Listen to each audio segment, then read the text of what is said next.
It is no secret in this church, in our church here, that we've got a lot of sickness and injury among us. There are a lot of folks who are either in the hospital or recovering from surgery or have an illness that they have been struggling with for a long time.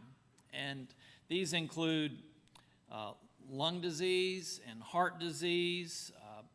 We've had spinal fusions and knee replacements. We're dealing with cancer and other ailments and maladies. And my prayers go out to all of these folks. And if you yourself are not sick, then someone near you, as just about every household in our church right now is experiencing this. And being sick is challenging. For one thing, it's exhausting, physically, mentally, emotionally, and even spiritually. And a prolonged illness can make one question their faith in God. And we spend a lot of time trying to figure out why. Why me? Why did this happen to me? What was the cause of it? We want answers. We see this today in the story of Elijah. Now, Elijah himself was not physically ill, but he was certainly overcome with a debilitating sense of despair. After all, the government was chasing him down, seeking to end his life, and he felt utterly alone as he was on the run. Elijah was a prophet. He lived in Israel in the 8th century BC. At the time, the king of Israel was a man named Ahab, and Ahab was married to Jezebel. Jezebel was not Jewish. She was from Phoenicia, and she was a Phoenician princess, and she worshiped the god Baal. And she brought worship of Baal into Israel, and her husband did not stop it. Although he was king of the Jewish people, he supported her worship of Baal and even built a temple to Baal in the capital city. As we read in the book of Kings, there was no one like Ahab who sold himself to do what was evil in the sight of the Lord, urged on by his wife, Jezebel. Under Ahab, the worship of Yahweh in Israel was at risk of being damaged, if not lost. And because of the sins of this King Ahab, God sent a drought onto the land, a 3-year drought. And it is at the end of this 3rd year that the prophet Elijah challenges the priest of Baal in Israel to that great contest on Mount Carmel to see who could entice their God to bring fire down on the altar. We all know this great story, how the priest of Baal built their altar out of wood and danced around it all day, cheering and offering up prayers to their God. Meanwhile, Elijah is sitting in a lawn chair over here just mocking the priest for not being able to accomplish anything. And then when they were done unsuccessfully, Elijah built his altar, but he built it with stone. And he dug a moat around it, and he poured water onto the stone until the moat was filled. So this was not going to catch fire. And Elijah called upon his God, and of course, fire came down instantly. Having won this contest, for some reason, Elijah called upon his people, his supporters, to murder all the priests of the god Baal. When word gets back to Queen Jezebel of what Elijah has done to her priests, she sends him a warning. Actually, it's a threat. And she says, "What you did to them, I will do to you." And in other words, she intends to have him assassinated. She has the power to do that. And Elijah is understandably frightened, and he flees for his life. He travels south, going hundreds of miles through Israel, down through Judah, all the way to the southern border of Judah to Beersheba. He goes as far as he can, staying within the lands of his people. And when he can go no further, he collapses under a tree. And he prays to God that he might die. He can do no more. His prayer goes like this: "It is enough now, O Yahweh, take away my life, for I am no better than my ancestors." His ancestors, of course, are all dead, and he feels that he's as much use as they are at this point. Elijah is despondent. He's depressed. He's burned out. He's done all he can for God, and yet now he's got a bounty on his head, and he's running for his life. He's been abandoned, he feels, by the God that he has served, and he wants to die. There's no more point in living. He's drained. He's got no more strength to fight. He's got nothing left to give. And so Elijah, whose name literally means Yahweh is my God, he goes to sleep, hoping maybe just not to wake up. And that is how we feel when we are overcome with sickness, when we've been fighting an illness or a malady for a long time, and we just can't fight anymore. We feel like we are at the end of the line. But while Elijah sleeps, an angel appears, shakes his shoulder, wakes him up, and says, "Get up and eat." And there in front of Elijah, the angel has provided a loaf of bread and a jug of water. And so he eats and he drinks, but he goes back to sleep. Later, the angel returns, but this time he says to Elijah, "Get up and eat. Otherwise, the journey will be too much for you." And Elijah obeys. He eats and drinks, and he is refreshed, and he's able to go on the strength of this food for 40 days through the wilderness until he comes to Horeb. Horeb is also known as Mount Sinai, and that's the place where Moses received the commandments from God. And there at Horeb, Elijah takes shelter in a cave. So what Elijah is doing here is making the reverse journey of the Hebrews from Egypt through the wilderness into the promised land. He's leaving the promised land and headed out into the wilderness until he comes to Mount Sinai. And he spends the night in that cave, and the next day God speaks and asks this question: "What are you doing here, Elijah?" And Elijah responds with a litany of how he had been faithful to God and how the Israelites had abandoned God and now how he is alone. And Elijah just wants us to feel sorry for him. He's complaining to God. What he says is, "I have been very zealous for the Lord, the God of hosts, for the Israelites have forsaken your covenant, thrown down your altars, and killed your prophets with the sword. I alone am left, and they are seeking my life to take it away." Can you hear his anger here? Anger at the life that he is dedicated to God seems about to end, and that God is not there. No one is there. He's alone. His life has no meaning, no purpose. And yet it does, because we see a lot more in this story than Elijah can at this point. And there are three things that I would like to lift up to you this morning from this story as it will progress further. Three lessons from this piece of Scripture. The first lesson is that when we find ourselves in a situation like this, whether it is we are fleeing from the government or just fighting an illness, we need to learn to lament. That's the first lesson. Learn to lament. Lament is a fancy word for complain. Our Bible has a book called Lamentations, an entire book dedicated to the lament of the people.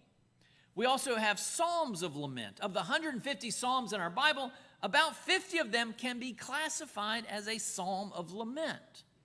And a lament is a cry to God from someone who is in distress. It is a complaint.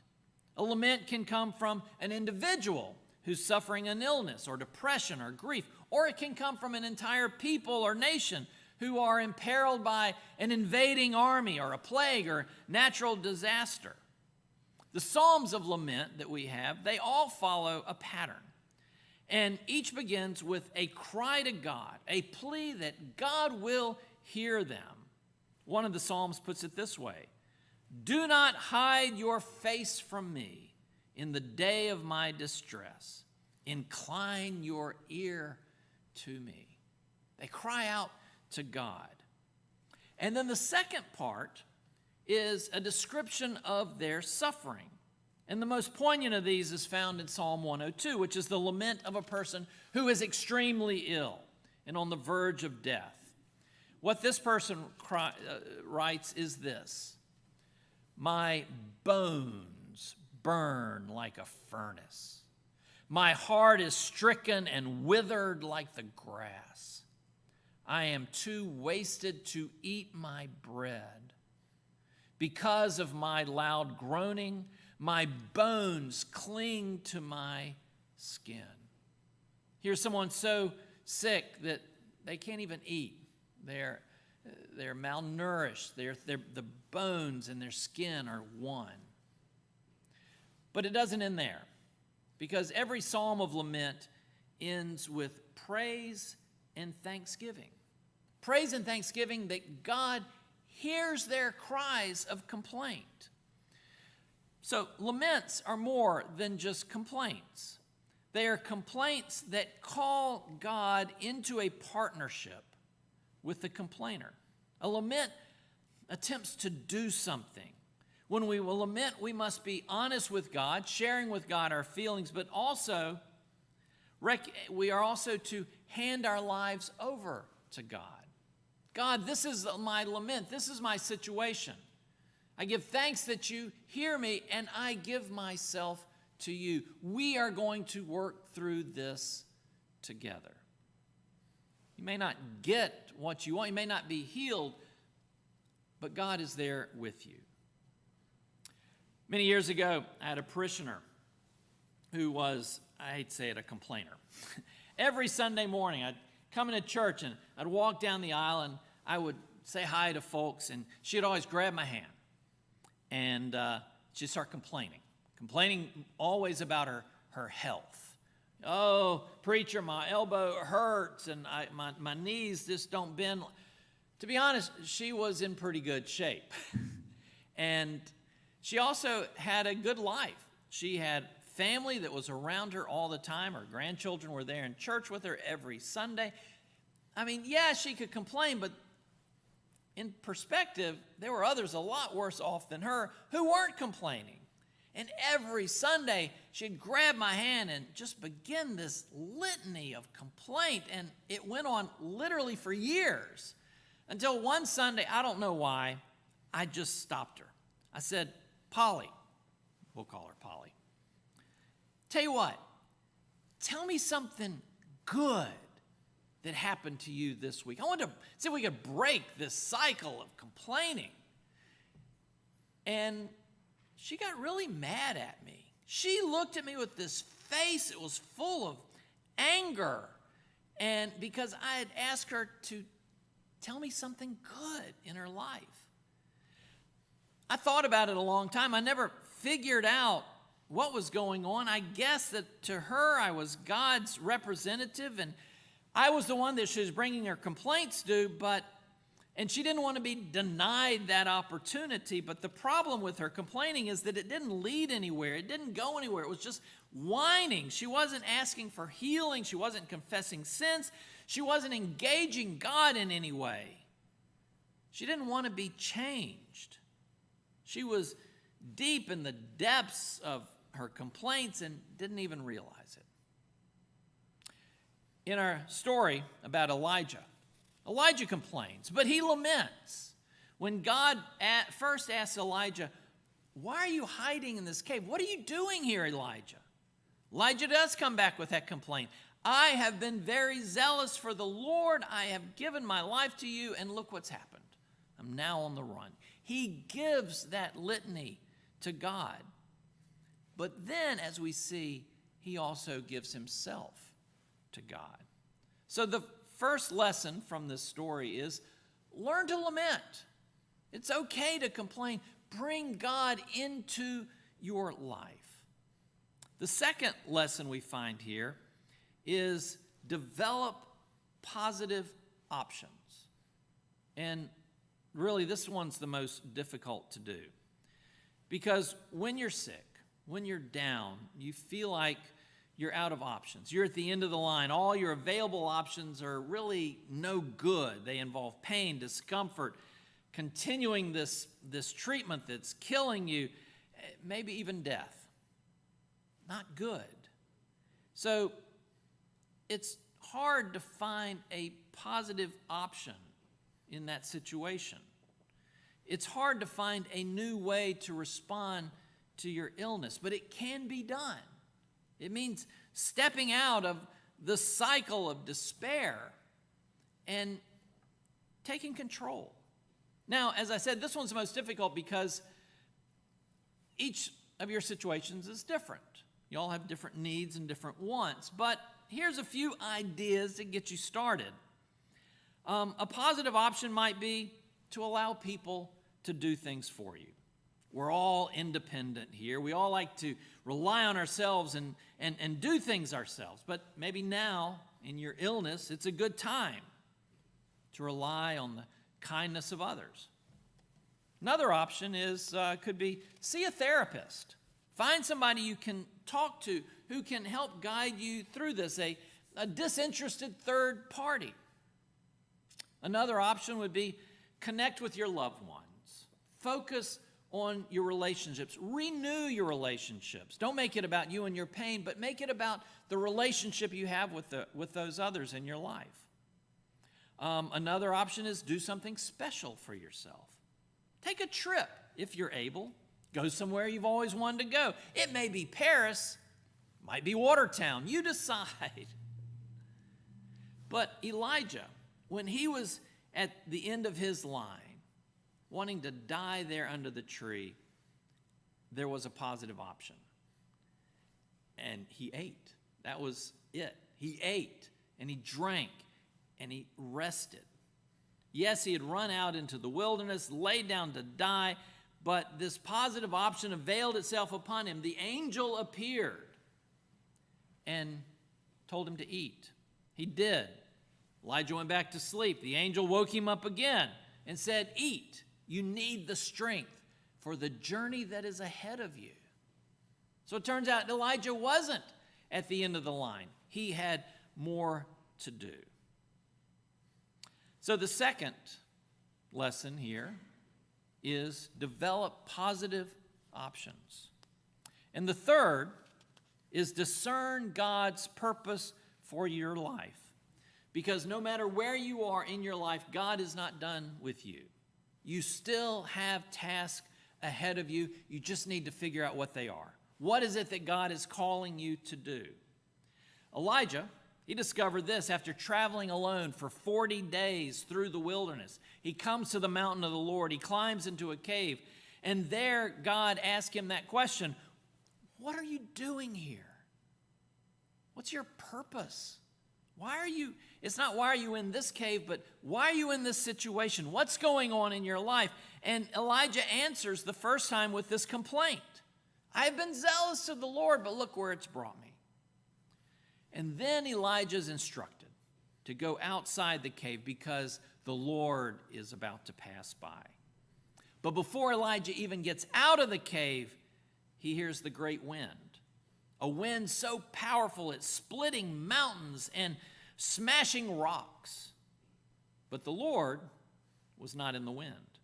And there was an earthquake, but God was not in the earthquake. And the same with the great fire, the Lord was not in the fire. After all this ruckus and chaos, then we are left with the sound of sheer silence. I don't even know what that sounds like. A sound of emptiness. A sound of a vacuum. And it's then that Elijah steps out of the safety of the cave opens his eyes to the world and faces God. And God asks that question, same question, what are you doing here, Elijah? And Elijah gives the same answer as before, word for word, but this time it's different. Because Elijah has seen the face of God. Elijah himself has changed. He has come into God's presence. He's discovered that God is not what he thought he would be. I mean, if you want to find God, you're going to look in the loud and the noisy places, the fire and the earthquake and the wind, these powerful things. But God wasn't there. God is in the quiet place between the chaos. And so when God asked Elijah that second time, Elijah, why are you here? He answers, I have been very zealous for the Lord, the God of hosts. The Israelites have forsaken your covenant. They've thrown down your altars. They've killed your prophets with the sword. I alone am left, and they are seeking my life to take it away. But this time is different. Elijah doesn't answer in fear and in anxiety. He's not driven by self-pity and despair. No, he's been in the presence of the Lord, and he is changed. He has seen the direction his life is to take. He became a partner with God. And so God presents Elijah with a new calling, a new purpose. He instructs Elijah with two tasks. One, go appoint new kings over the lands of Aram and Israel. Change the political landscape. And two, he shall appoint the prophet Elisha as his successor. Now, Elisha doesn't take over immediately. Elijah continues as God's prophet for some time. But now Elijah knows that he is not alone. His work will continue through his successor. He has a purpose. Go and anoint new kings and find a successor for yourself. Not to give up, but to know that when the time comes, your ministry, your work will continue. And we, in our times of distress and despair, when we feel like we've come to the end of the line, that is when we need to look to God and ask, what is God's purpose for me? What are the tasks that God has set for me? Because no matter where we are in our lives, God still has something for you to do. It may not be as great as anointing kings, but God has a purpose for you. And so the third lesson here is we need to listen and discern God's purpose for us, to find out our role, so that the end of the line is never the end of the line, that we always have a calling and a purpose with our God. Amen.